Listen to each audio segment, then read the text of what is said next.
Well, Mark, it's good to see you again. You as And well. I enjoyed part one of the interview that we did with you. So now we're going to do part two. And you're welcome. It's great to have you here.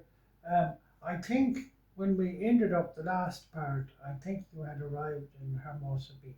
So maybe now you might tell us and tell me a little bit about um, your time there, your experience, and so on.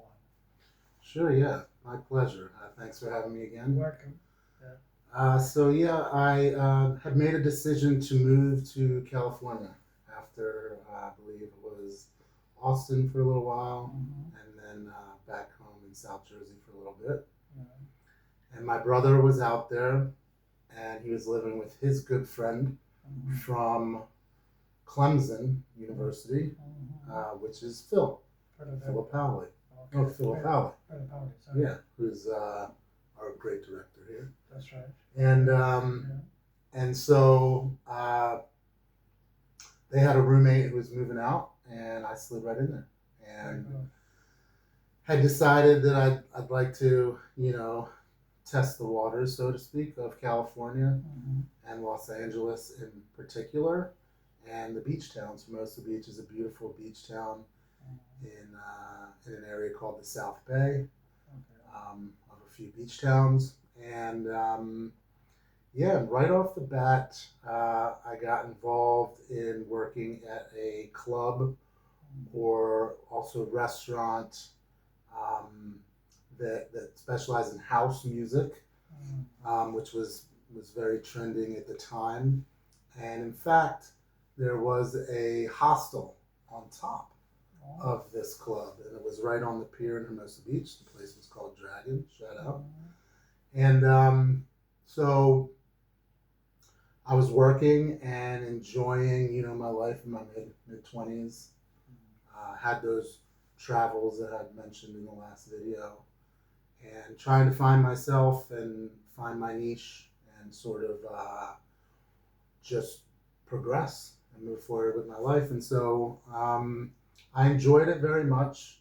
I was started out, it's sort of cliche, but started out at the bottom, just doing some security and kind of being this role called a sweeper, where I was busting tables and just making sure everything was tidy, and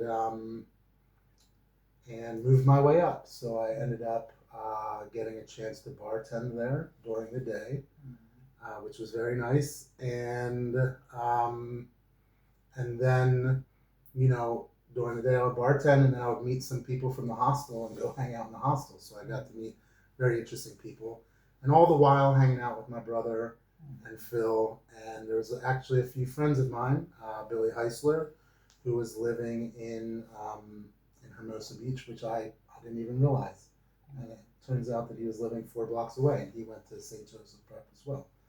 And so we had this group of friends out there, who were just enjoying the West Coast and getting on with their lives and finding the beginnings of their careers. And I really still wasn't sure what my path would be, but working in restaurants and clubs was good money and a good sort of flexible schedule.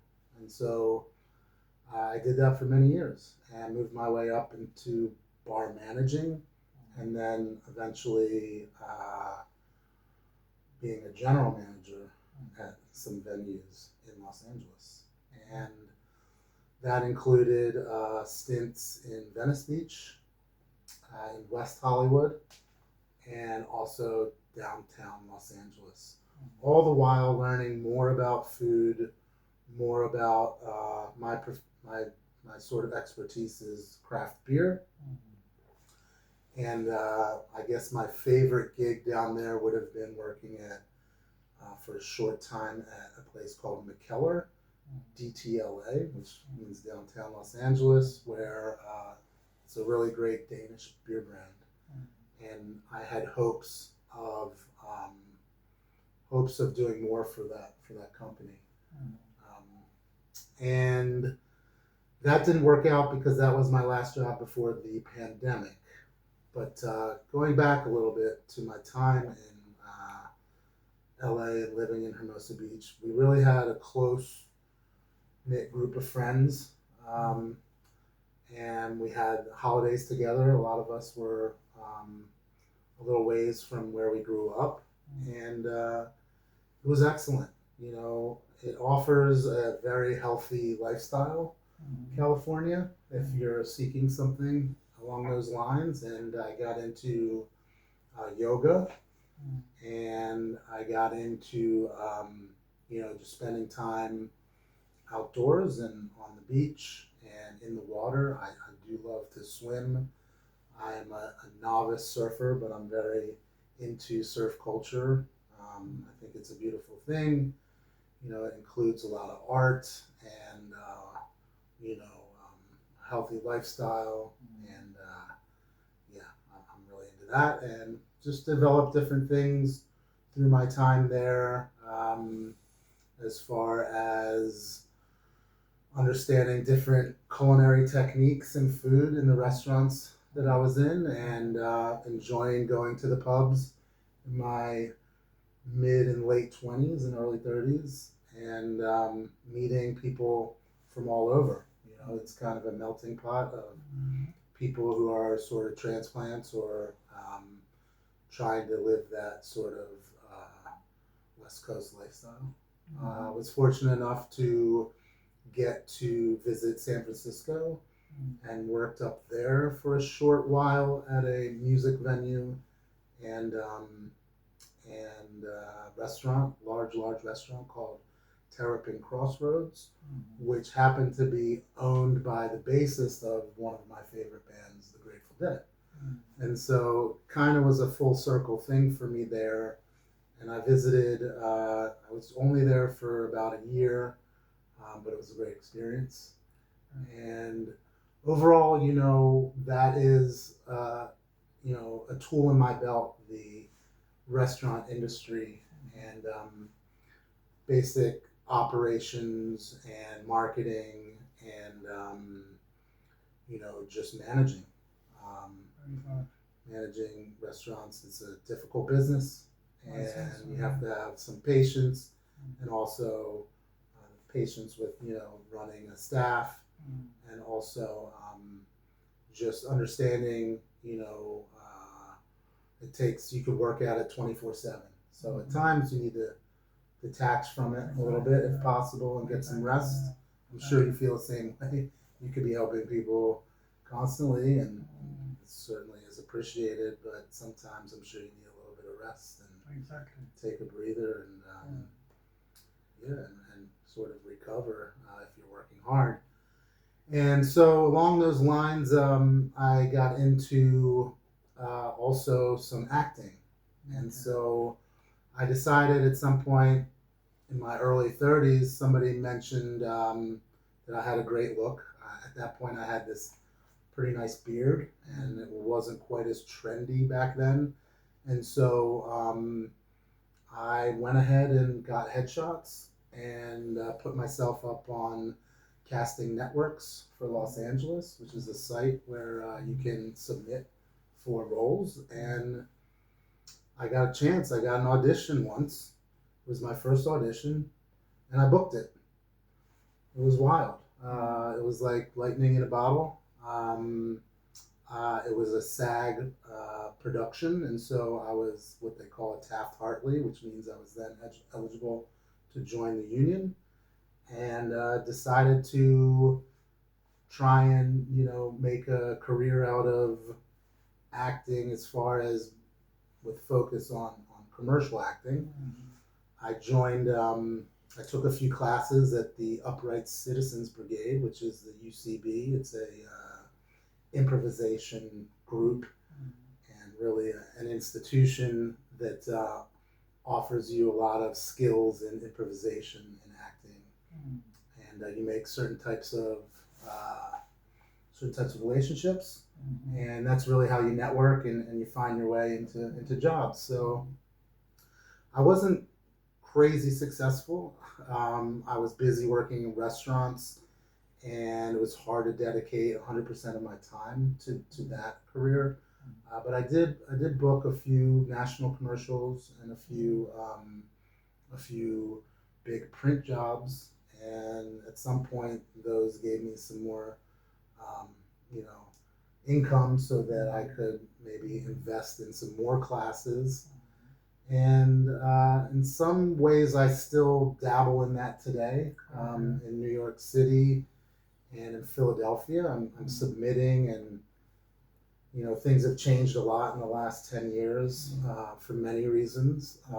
Certainly, the pandemic is one of them, and so still working at doing that. And what I say is that if you have a look or you have a specialty, you have a skill, it's kind of smart to be up on this casting networks because they're always looking for authentic people, and they want somebody to represent exactly what that role is. And a lot of times, I'm not a trained actor, so it's really about perhaps a look or the chemistry you have with just maybe the client or the directors, and if you're what they're looking for. It's very fickle. You never know what they're looking for totally. So you just kind of make a choice and go for it in the audition, and try to book that thing. And so yeah, that was a great experience. I really enjoyed it. It's quite a rush when you get in front of a camera and somebody says go, and then you have to sort of perform. And so these days we're doing a lot of self auditions at home, self taping, and I've learned how to do that. And that's a little bit less of it's you can kind of curate it a little bit more and take some time, and it takes a little more time to think about what you think that the director or client is looking for. And so Los Angeles was beautiful. Gradually, some of our people and friends moved out. Phil had moved. My brother was also out there, and he had moved, and some other friends of ours who had come and sort of stayed in Los Angeles for certain periods of time had left, and so I was still down there though, living in downtown LA, running. This is around we're at right around 2020 now, and so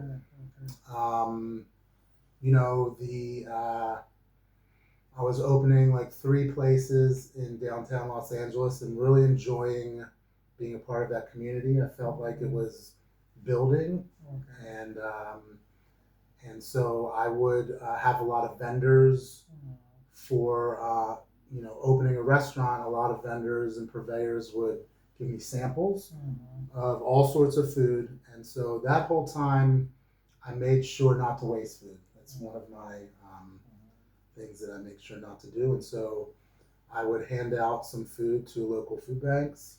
And in fact, I lived right next to Skid Row, and I would just walk down there and hand food to some of the homeless. LA does have a homeless situation, and so they called me the bread man. I mean, I would just walk down there with all sorts of bread, and at times some other products, and give them out. We also did a lot of catering and stuff, and there would be leftover food.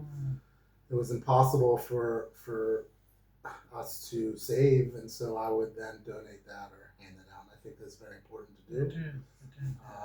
And that made me feel good, and it was very rewarding. Very rewarding, and it was an opportunity to contribute. And so then the pandemic happened, and I was still living in downtown Los Angeles, and decided after I think 4 months in to move back to the East Coast and come to Philadelphia. And my brother was there, and hang out with him through the pandemic. I really didn't know, how my career would go in the restaurant business from there, or when it would pick up again, because restaurants weren't really operating. I have a certain skill set and sort of a high-end general manager where I would not have been hired at that time. Okay. And my restaurant previously in California was Yeah. was closed down Well, due to the pandemic. yeah. So Well, look at, is there any short story you might tell in a minute or two? Because I think we'll come to the end of part 2 now pretty soon. But is there any nice little short story you might like to tell now at the end of this part 2? yeah, well, short story. I'd like to sort of discuss, what I'm doing here in Okay. Ireland, if Okay. possible. Well, we might have a part 3. Oh, you want to do part 3? Yeah, because then we Okay. can talk about that, you see, because now we won't Okay. be able to give you enough time this time. Great. Okay, that's great because I do want to spend some time talking about that. So, I would think just very fortunate through the pandemic to come back to open arms with my brother and sister Mm. and spend some time, hanging with my brother and sister. My sister lives in Baltimore, my brother is in Philadelphia. So I split time between the two places Mm. while we all kind of figured out what was going to happen, with the pandemic and with the lockdown, and then getting back to some sort of more normal lives, and just really, I think a lot of people pulled together, and that's what you need to do. Absolutely. I really enjoyed your sermon the other night. Thank you very much. I enjoyed your robe. It was Kelly Green, Go Birds, and you told a story of people out there and how important it is for us to be there for each other and be helpful. Yeah. And I like to say, a new moniker I've picked up is be good to each other, because it's very simple and a very sort of easy thing to do, and lend a hand and lend an ear if it's just listening, whatever it may be. Exactly, yeah. And so that's what try to live my life that way these days, and It's a very good way to end our Yeah. I'm sorry now to good. close it off, but Oh, it's great. a very good way to end, to be good and to be kind. And thanks very much. And we will have a part 3. Okay, we'll do a part 3. Yeah, about what you're doing We here. can give them a little teaser. I'd like to just discuss about what I'm doing here, getting involved with some videography and content creating, Very good. and I'm enjoying Ireland for a month and a half and That's good. documenting it. We can speak more Thank about you. that Thanks, later. Mark, again. It's a beautiful, beautiful country. I'm very happy to be here. Thank you very much. Thanks.